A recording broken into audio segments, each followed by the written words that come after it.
বিভিন্ন ধৰনেৰ ধৰ্মীয় অনুষ্ঠান প্ৰতিষ্ঠান আৰু আমাৰ যিবিলাক কাৰণে আহা এই আমাৰ আল ধৰে শুদ্ধভাৱে আপোনালোকে সেইবিলাক কি কৰিব বিচাৰিছে সেই আঁচনিসমূহ যাতে শুদ্ধভাৱে সকলোকে আঁচনিসমূহৰ জৰিয়তে উন্নয়ন সাধন হৈছে।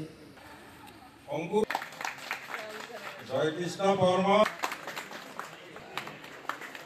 সৌরভ দাস দাস, প্রফেসর দাস দাস,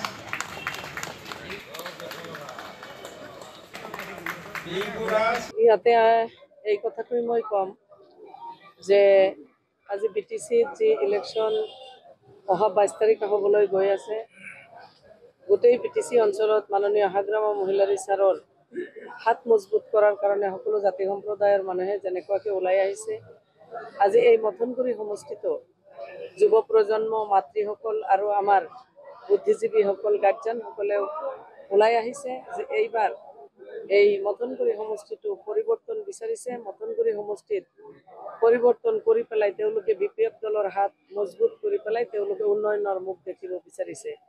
এই ক্ষেত্ৰত মাননীয় আহাগ্ৰাম মহিলাৰী ছাৰৰ যি 5টা গ্যাৰাণ্টি যুৱচামে আমাৰ যুৱক যুৱতীসকলে তেওঁলোকৰ নিবনুৱা সমস্যা দূৰ কৰাৰ কাৰণে এটা আশ্বাস বিচাৰি পাইছে।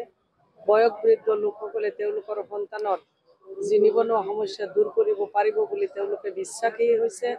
মাটিৰ পাট্টা তেওঁলোকে পাব বুলি তেওঁলোকে বিশ্বাস কৰিছে। আস্থাভাজন হৈছে মাননীয় আহাগ্ৰাম মহিলাৰী ছাৰৰ ওপৰত, যাৰ কাৰণে এই মথনগুৰি সমষ্টিত যি 10টা বছৰ এজন প্ৰতিনিধিৰ হাতত থাকিল, তেওঁৰ জৰিয়তে বিজেপিৰ এতিয়া তেওঁৰ জৰিয়তে কোনো উন্নয়ন যে হোৱা নাই, উন্নয়নৰ মুখ ৰাইজে দেখা নাই।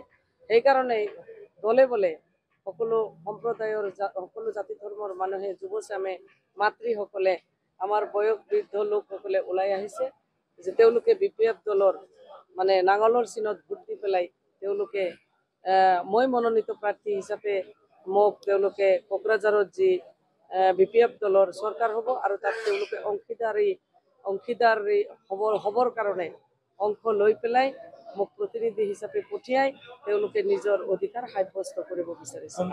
এতিয়া ইয়াতে গোটেইখিনি মানুহ বিজেপি দলৰ পৰা আহিছে। বিজেপি দলৰ পৰা তেওঁলোকে আহি পেলাই ইয়াতে যোগদান কৰিছে। বিজেপিৰ সক্ৰিয় কৰ্মীও আছে। টোটেল 160 জন বিজেপি দলৰ নেতাকৰ্মীসকলে আহি পেলাই আজি ইয়াত যোগদান কৰিছে। তেওঁলোকে মতত আহি পেলাই যোগদান কৰিছে আৰু বিপিএফ দলৰ হৈ কাম কৰিব তেওঁলোকে।